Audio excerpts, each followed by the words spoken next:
Hi, all. Thanks for joining the Developing Campus Partnerships session, which will focus on building relationships with various campus groups to connect them in the process of advocacy and policy adoption. We'll go ahead and get started with today's panel. It'll feature 3 of our tobacco control partners who are working with colleges, and they who have not yet adopted smoking tobacco-free policies. And one thing that's really interesting about this panel is our speakers are at different stages of the adoption process.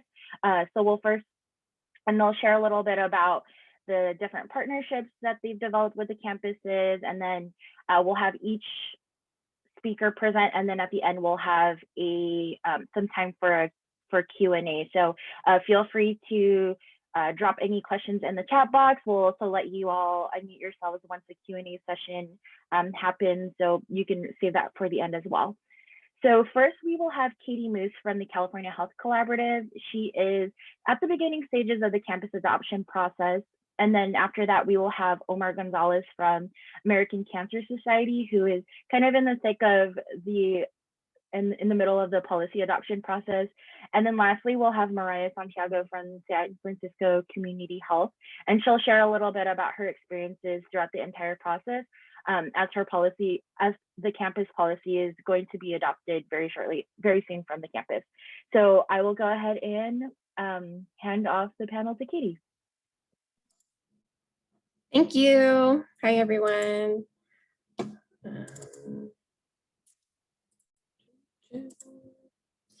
So my name is Katie Moose, and I work for a nonprofit called the California Health Collaborative. And I oversee the STAND project, which stands for Small Town Allies Against Nicotine Dependency. We are working on tobacco policy, young adult engagement, and tobacco prevention, and specifically establishing smoke and tobacco-free community colleges and trade schools within the rural Gold Country region of California. So I really don't have a PowerPoint, but what I'm going to share are some of the materials that we've created along the way, and just kind of share a little bit of our story of what we've done so far and where we're at. So we are 2 years into this work, and we are still working towards smoke-free policies on both of our 2 target campuses, which are Modesto Junior College and Columbia College. And they're in different counties, but they're part of the same community college district called Yosemite Community College District. We got started before the pandemic lockdown, and we started by reaching out to our county tobacco control program staff in the health departments of the counties. And we also attended their local tobacco control coalition meetings. And luckily for us, we found out that both of the counties that our campuses reside in, the county staff had already developed some connections on those campuses, that they were able to connect us in with people who cared about tobacco control and would make good allies in the effort. And we actually also found out that Modesto Junior College efforts were already underway to make the campus smoke-free, and that a professor there had actually gone through the governance process to establish a smoke-free campus task force. So the college council officially had already approved the task force, but that they hadn't started doing meetings yet. And so that's when we kind of arrived on the scene. So one of the first things that we did was we created a funding package. So let me share that with you. So this is what it looks like. We started with the report card for our region, the region that those campuses are in, just to show that they are behind the times. Most of the other campuses in their region are already smoke and tobacco free. Here are our 2 targets down there at the bottom, Columbia and Modesto. The package included the memorandum from Chancellor Oakley encouraging all campuses to go smoke and tobacco free. And then we just wanted to lay out like what our grant, our project can bring to their campus in this effort. So we just kind of laid out like, we can do 2 paid student internships on your campus. We have funding and support for campus data collection and policy implementation. And then we have a little bit about the rationale for why smoke and tobacco-free policies are important. And then, I just went through our budget and kind of laid out what do we actually have to spend. We can spend about $10,000 per campus on things like signage, social media campaigns, meeting refreshments and supplies. So once we had this developed, then we were ready to have meetings with those allies that the county health departments had said, we're working on this on their campuses. So we brought this funding package with us just to introduce ourselves, say, here's what we have to offer you. And then we also brought some printed education materials like this one. You can find on the tech website. CYAN also has some really great print education materials. These are like postcards. So we just got stacks and stacks of these kinds of things printed out. And we brought them with us and showed them, look, we have this, these are the types of resources that we have access to. We can give these to you for free. We also brought with us quick kits and $5 Starbucks gift cards and said, we can also give these types of things to you. And we did find out during those meetings, there were some events that were in the works on campus, some health related events. And so we were immediately able to hand over some stacks of these print materials to have at their tables, to hand over some of our quick kits and even some gift cards to just kind of build that partnership by bringing things to the table, bringing things to them that they might find useful.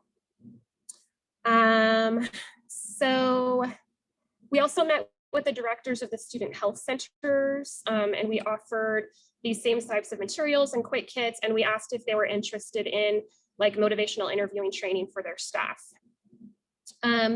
We developed our student internship, and so this is what our flyer for that looks like. We pay $500 per semester, $1,000 for the full year. We have a SurveyMonkey application, and then we have it printed here so we could do it at tabling events. If they wanted to fill out the application by paper, we would just print these out. In terms of campus education, we've hosted quite a few webinars since the pandemic shut down. Here's what those webinar posters have looked like. We have invited speakers to come. We'll have our student interns provide short introductions and presentations.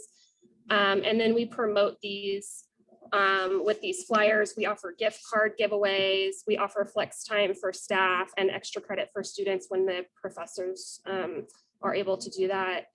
And we just do a lot of outreach on the campuses to get people to register for these webinars. And they've been pretty successful. We've gotten like 80 to 100 people to come to these. In terms of the task forces, like I said, at Modesto Junior College, that task force was already approved through the College Council. And so that professor who did that, he leads that task force. And what we do is provide logistical support for him. So we send out doodle polls, we set up the meeting with our Zoom account, we take meeting notes.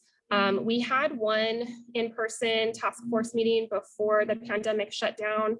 And it wasn't very well attended. And then we started meeting by Zoom a few months after the pandemic shut down. And I think having the meetings by Zoom actually really helps with participation, because we have quite a few people that come to those meetings, which is nice. Let me show you the list of our task force membership, just so you can see like who's serving on our task force. So at Columbia College, where we don't actually have an official campus approved task force, we're just basically working with 3 people who care about this issue and want to try to help out, and we meet regularly with them. At Modesto Junior College, where we have that official task force, you can see there's a lot more people on it. We have our student interns there. We have several students from the pre-health club, also from the respiratory care club. Our task force chair is actually a professor of computer science. We have a couple other faculty, one from respiratory therapy program, one is the pre-health club advisor. We have a gentleman from the Veteran Services Office, a nurse from the health center, and the health center director. And then we also have some off-campus organizations that come to these meetings, including the county tobacco control staff, and then another CTCP funded project. And so where we're at now is that on Columbia, at Columbia, we knew that the president of the campus was unsupportive of going smoke and tobacco free. So we actually weren't planning on meeting with him until we could really build a lot of support and like provide some pressure. But he like got wind of what we were doing on campus and asked to meet with us. And he told us like he's not going to adopt a smoke and tobacco free campus, but that he would be willing to reduce the number of designated areas. And so we're working towards that, reducing the number of designated areas right now. This semester, we're also going to be meeting with some of the district board members and see maybe if we can get a champion at the district level. At Modesto Junior College, we have gotten a resolution of support from the associated students. So here's that resolution. I love, they wrote it themselves and it turned out really good. And so we are currently working on getting the same kind of resolution from the staff senate and from the faculty senate. And we're hoping that we'll be able to get those by the end of this year. So far, we haven't run into much opposition at Modesto Junior College, thankfully. So I'm just gonna end by offering a few recommendations just on what we've been able to do so far. We would suggest that you pay student interns if possible, that you recruit student interns from the Associated Student Government because they really make good advocates for policy change specifically, that you reach out to the Student Health Center as kind of like a natural first place to try to build some partnership with, and that also health related faculty, as you've seen on our task force, at least they've been really involved from the respiratory therapy program and pre-health program. So I'm going to pass it over to Omar. Thank you so much.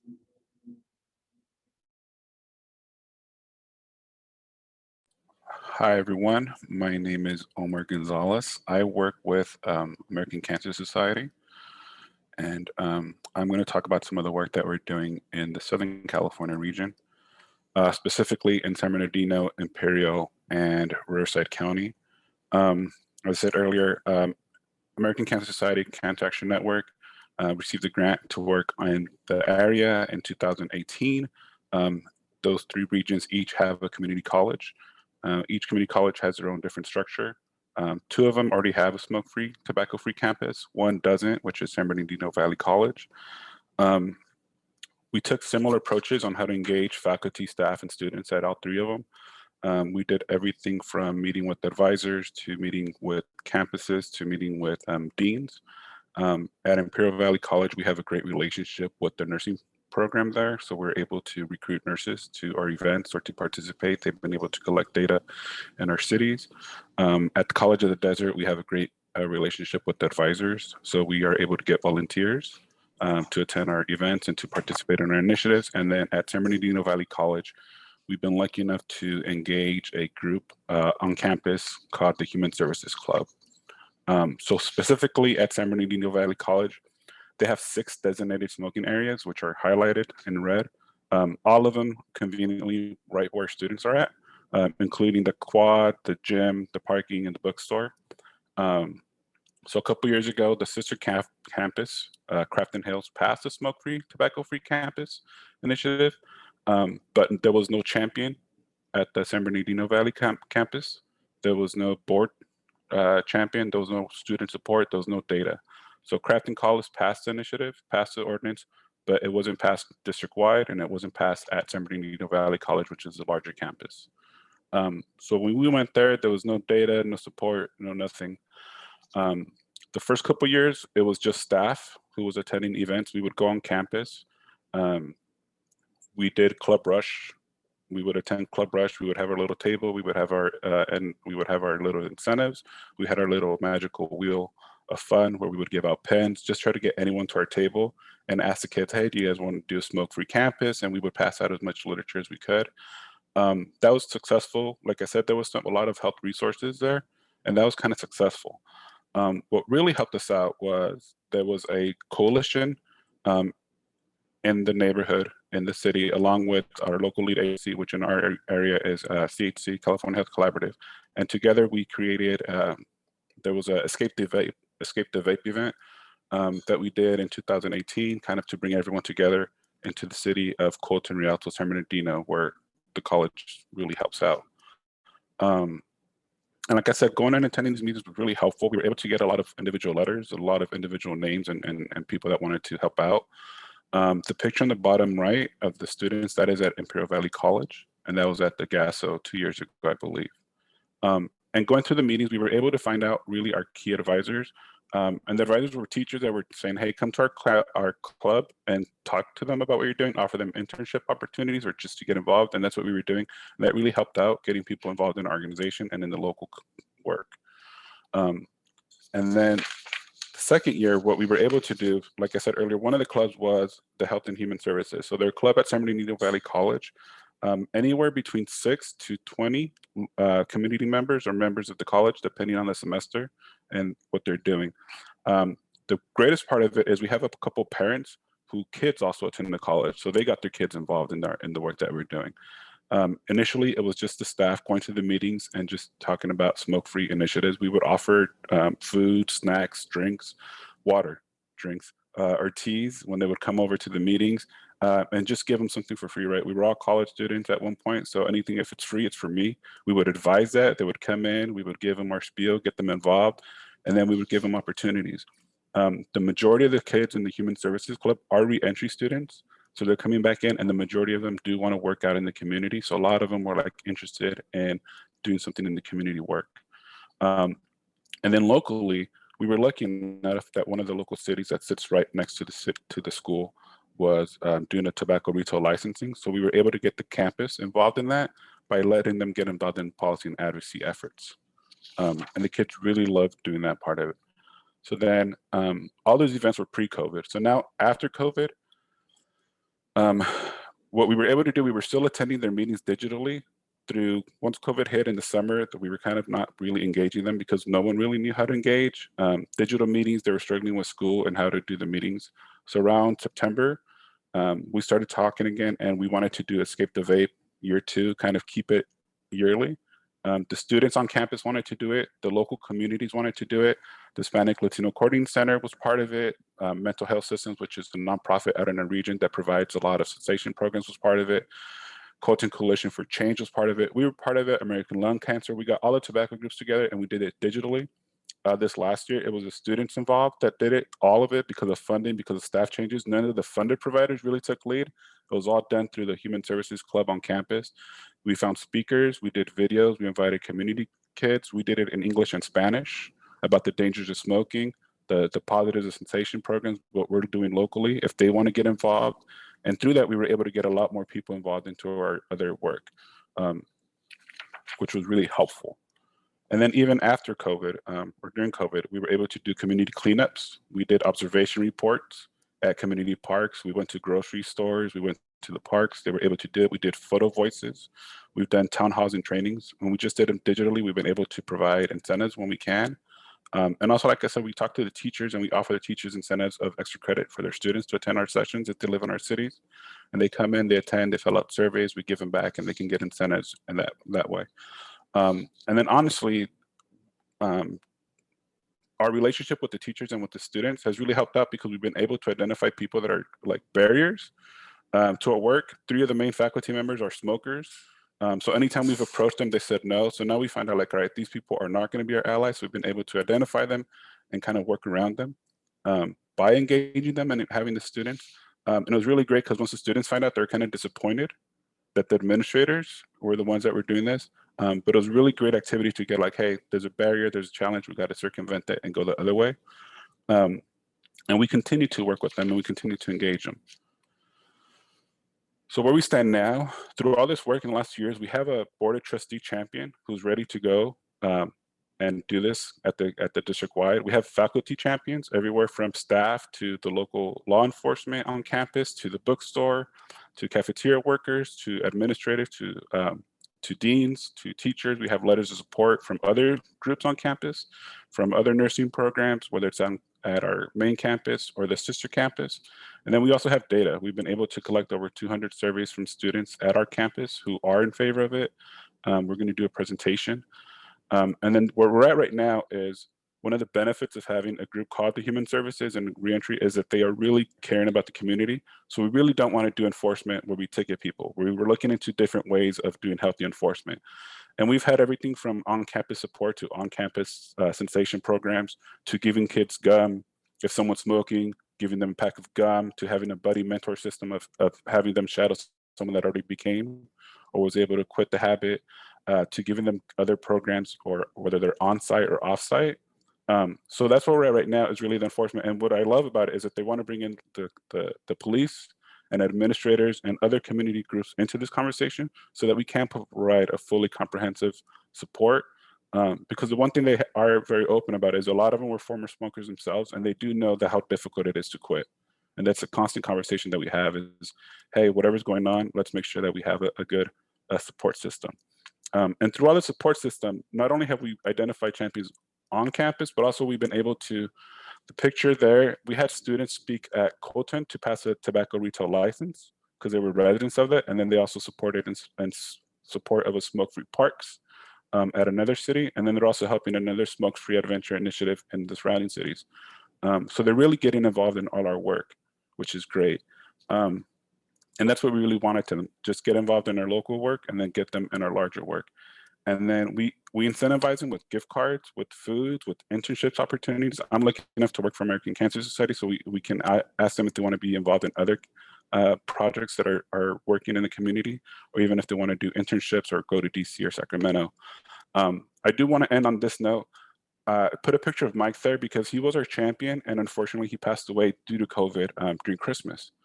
And it was really hard for the club because we just met again in January, and it was kind of like a healing because he was really our champion from day one. He was the one that I first talked to. He was the one that Brittany talked to. And he was really strong for the whole group. And when we met in January, what I really loved is we all like cried, we all talked about it, but then we ended up going like, hey, we have to finish this for Mike, because Mike was really behind this. He got the group involved to do GASO, and the other picture, he got them all involved off time. He was the one doing the observation reports. So it does take time and it's hard work. And I think that's the hardest part of developing these relationships is we build trust, and then we want them to be involved in everything we do. And they are being, and they've texted Brittany and they're following up with me of, hey, what's our next step? So that is what we're doing in our region. There's our contact information and then our website if you have any questions, and I will pass it on to Mariah. Thank you so much. And I'm so sorry for the loss, Omar. That was really powerful and really relevant to just where we are in history right now. And I think that's an important note to make, is that COVID is happening while we're doing this work. So thank you for sharing that with all of us. Thank you. Yeah, I'm going to share my screen. Cool. So essentially, hi everyone, I'm Mariah Santiago. I'm a program manager at San Francisco Community Health Center, and I've been doing this work with Skyline College specifically since 2018. And over the course of the couple of years we've been doing this work, we've been able to develop a student work group called Only Fog, because if you've ever been to San Mateo, specifically the community colleges there, it's very foggy all of the time. So the students actually came up with this name of passing the 100% smoke and tobacco free policy and only having fog on campus. So I just wanted to really highlight my team firstly, because it has been a lot of work, and we are so fortunate to have our champion Rika Yonimura Fabian and our student leads Brandon Wong and Frida, and then Mark, who is on my team, who is our program specialist and actually an alumni of Skyline College or San Mateo Community College District, which has been really helpful in having that alumni perspective. And then Chotziketsal Davila, who is our program coordinator. I just wanted to highlight our county. So we're in Region 4, and we started out this work in 2018 only wanting, or not wanting, but initially working with Skyline College. So as you can see, though they're in the same county, they have different policies in regards to their tobacco control policies. And Skyline is one of the 3 who has a designated smoking area, or 9 designated smoking areas on their campus. So we thought it was important to connect there. And also connect with the Sexuality and Gender Alliance Club, because we are specific in LGBT health when it comes to tobacco control programs. So that is the initial club that we were working with. And we are so fortunate that the lead of that club in terms of faculty is Rika, who is just such a champion and so well connected to the folks from the Senate to, the unions, and also had invited us to do presentations within her course, as well as provide extra credit activities, such as doing research on campus with students, pre-COVID, doing public opinion polls. And so this is one of the results that we received from one of the public opinion polls that we did on campus. Prior to COVID, we did a lot of outreach on campus for Coming Out Day, Trans Day of Visibility. We came on campus for Welcome Week, orientation. And so one of the events that we attended, we also were conducting this survey. So in total, we had a little bit over 100 participants. And we just asked, like, how would you feel about having a 100% smoke and tobacco-free policy? And you can see from the graph that a majority of folks were either somewhat positive or extremely positive to the policy. And we also saw that I think 70% on a different graph, that some 70% of folks were not actually using the products either. And this, you don't have to read fully, you can refer to later, but I wanted to provide like a general timeline of the work because it has shifted so much, especially with COVID. So I know that when we're consulting with COAN, there is like different sections of the government structure within community colleges that we need to connect to. But we really wanted to start with the students and the folks who are actually on campus. And in a majority of our presentations, we really started out by asking like, hey, how can we support you? Because we totally understand we are not part of the San Mateo community, right? Like we're based in San Francisco. Bob Gordon already passed a smoke-free policy in City College of San Francisco. So here we are in San Mateo, like how can we support you all? Which then helped us really support the Sexuality and Gender Alliance Club. And then also support the sociology courses, which then built our structure or our group with the student task force. And then, doing the mask chart with folks in the spring, getting that data so we could really present it to the different organizations, the different academic senates, the student senate, and other courses. Also, Rika and the students received a Truth Initiative grant also to support our work by passing the 100% smoke and tobacco free policy. So that allowed the students to get paid in terms of like an internship. And then when COVID happened, we also had this weird window of opportunity to connect with folks that we didn't think we would be able to connect with until like way further down the line. So we actually had a meeting with the chancellor of the San Mateo Community College District before we did with the president, who's the current president, because when we first started, it was an interim president. And he actually encouraged us to do it throughout all 3 campuses, not just Skyline specific, so having a district-wide policy. So then we started doing more virtual events. The GASO event, we started doing presentations to not only President Moreno at Skyline, but also with the District Participatory Governance Council to learn what they already were working with in terms of tobacco control policy, and then provide suggestions to the language, which now is getting shifted because they have taken our recommendations, and they're doing the second read in March or April. I think it got pushed back to April, which then they'll vote on and then bring up to the Board of Trustees. So it has been moving relatively fast. So we've been really focused on our virtual events. So even next week, right, we're having our next not on our campus, not in our lungs event for the students primarily, because we don't want students to come back to campus and be shocked by this policy. So I'll share that flyer at a later time.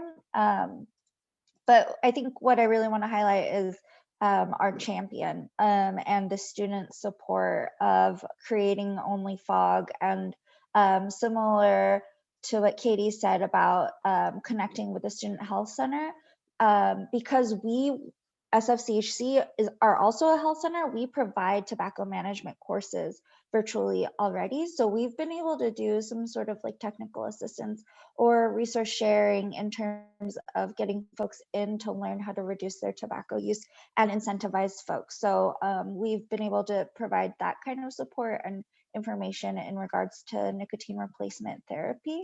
And yeah, so right now we're just presenting. We presented to Skyline yesterday. The Academic Senate last week was the Academic Senate of College of San Mateo. We've been presenting to the student senates and getting their endorsements for our letters of support. So things are moving relatively fast. And we've been really trying to make sure that incoming students, like students who are transferring from high school into the community college system, are getting oriented through the Counseling 100 course, which is required by all students to attend. So we've been going into the Counseling 100 courses also and kind of providing this education about this new policy. And yeah, I'll leave it there and happy to answer any questions. Thank you. And thank you to my team for being here. I see you. Thanks, Katie, Omar, and Mariah for the information. Very informative. I would like to open up the rest of the session for questions, for Q&A. So feel free to drop your questions in the chat box. You can also unmute yourself and ask the speakers directly. We did have some questions earlier about if this information would be available, and also contact information. If you're interested in connecting, I did put in all 3 speakers' emails in the chat box, so you can go ahead and yeah, ask away if you have any questions. Okay, I was going to ask a question. I'm Teresa Pedrosa, president of Student Senate for Jabot College. I did put a resolution together. I have taken it to campus safety, passed it. The mix right now of classified Senate and academic Senate. So the only thing that stopped me is they want to know how would campus safety, you know, if they caught students smoking, how would they implemented. So, and everything else. So that's my thing right now. They want to see how we're going to implement that on campus. So is there anything on campus that, for campus safety that I can, find out about how they implement the students if they do catch them smoking? And how would they, give them a ticket, stuff like that. I think Omar can talk about this because he's doing a lot of work on this issue with his campus right now. And I just want to mention, Teresa, that I think this has really changed in the past couple of years, whereas maybe a few years ago, we might have recommended the use of citations. I think we're moving away from that. And Omar can talk about, what their plan is, because I think that they don't want to use citations at all. Yeah, we're not using citations. I know some other groups, I know in the past it's been everything from like people get a ticket of $50 or it even affects them if they can enroll in their class or in the semesters. We're going as far away from that as possible. That's why we're involving campus security and administration in our conversations on enforcement to see what is actually possible and also bringing in other nonprofits in the area. We do want to do sensation and offer that first and offer other programs on campus because we are a commuter campus or something close to where they live. Surrounding cities have nonprofits that offer this. If the county offers programs like this, there's a lot of hospitals that offer sensation programs. So we want to make sure that if someone gets caught with it, that they don't get a ticket, but they get as much services as they can. And if they are repeat offenders, that it's not just like a simple handoff of like, all right, go talk to this person again, but that we can build in case management because we could do that at the campus through the Human Services Club and the nonprofits around it. So there are methods to it. You just have to be really collaborative in the efforts. Okay, thank you. I wanted to add on to that. CYN's next workshop next Friday will actually focus on implementation and compliance, and the Public Health Law Center will actually have a presentation on equitable enforcement, which I think will be really interesting to hear kind of as we shift from citations to kind of figure out what would be more helpful for students who are actually trying to quit and try to kind of go through a more equitable approach. So I would recommend if you're interested in implementation and learning more about compliance, we will have several breakouts next week to kind of touch on this topic.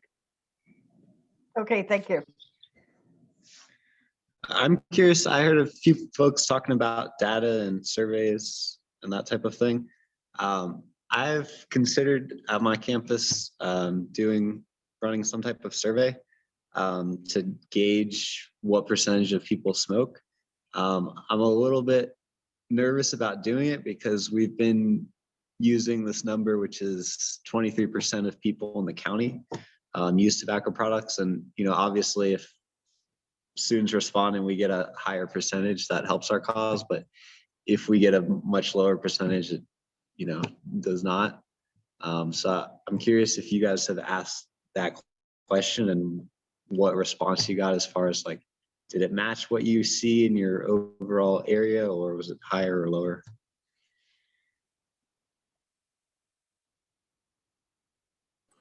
Our data that we collected for our campus was higher than what we get in the normal cities. So on campus was higher than the surrounding jurisdictions on their ideas and prevalence of smoking dangers. The only major difference that we saw was on the enforcement piece. On campus, the enforcement of how we should enforce it was different. And then when we look at our data from our campus, as opposed to like the sister campus, it was actually an increase in their awareness of dangers and in support. So in like the 2 years, it was an increase. But during that time, there was a lot of the e-cig stuff of like people getting the popcorn lung, or like the e-cig was getting about the lung damage. So we did see an increase in that. So in our work, we did see an increase in knowledge and support for it in 2.5 years. Awesome, thank you. Yeah, I mean, we asked, if they were a tobacco user in our survey, but it's not like we necessarily had a great sample. Like our campus is 20,000 students and we surveyed 200 and we try to make it random, you know, just kind of wanted to show like there is support for the policy. So I mean, our big question is like, do you support a policy? That's what we really wanted to know. And then kind of cross-referencing that by, do you use tobacco, just to show there are people who use tobacco that do support a policy, actually a majority of them. So that's really what the angle we were trying to go with our survey, but you might want to try to get your campus decision makers involved in the survey questions. What survey questions would really convince them to adopt a policy? I agree. Yeah, I agree that's with a that. good point. And I thought, I didn't even think about drawing that conclusion to show that people who do use the products would still be supporting the policy. So it's a great idea. Yeah, it's true. Our champion is actually a current smoker, and she's like, I want to stop smoking, so I'm gonna like help support this.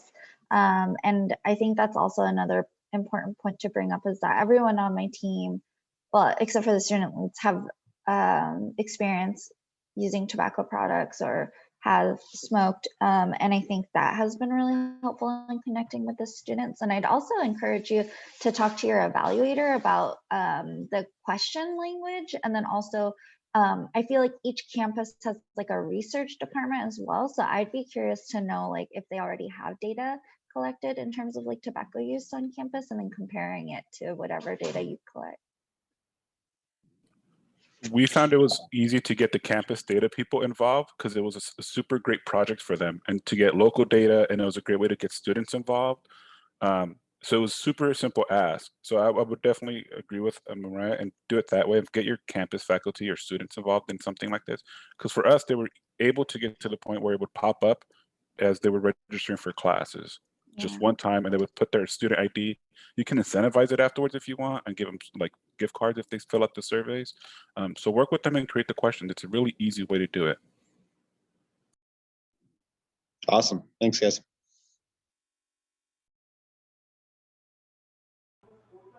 Omar, I have a questions regarding you mentioned about photo voice. You guys did a photo voice during COVID, and how do you do that?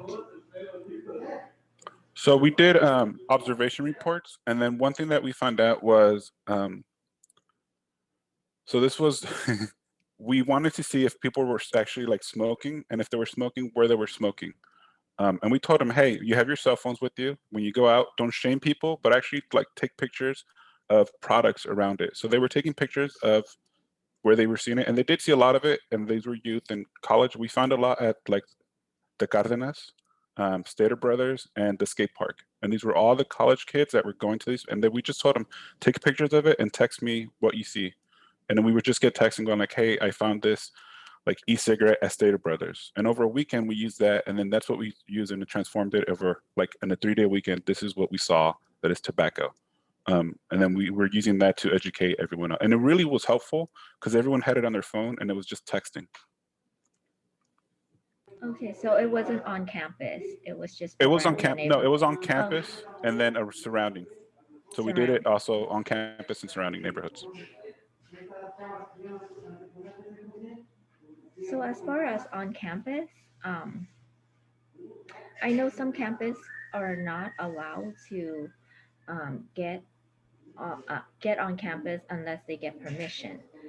Is that something that happened at your campus site?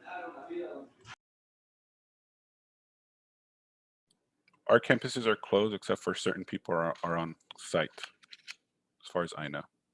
But staff is still there. And we did get pictures of staff smoking during COVID and faculty smoking.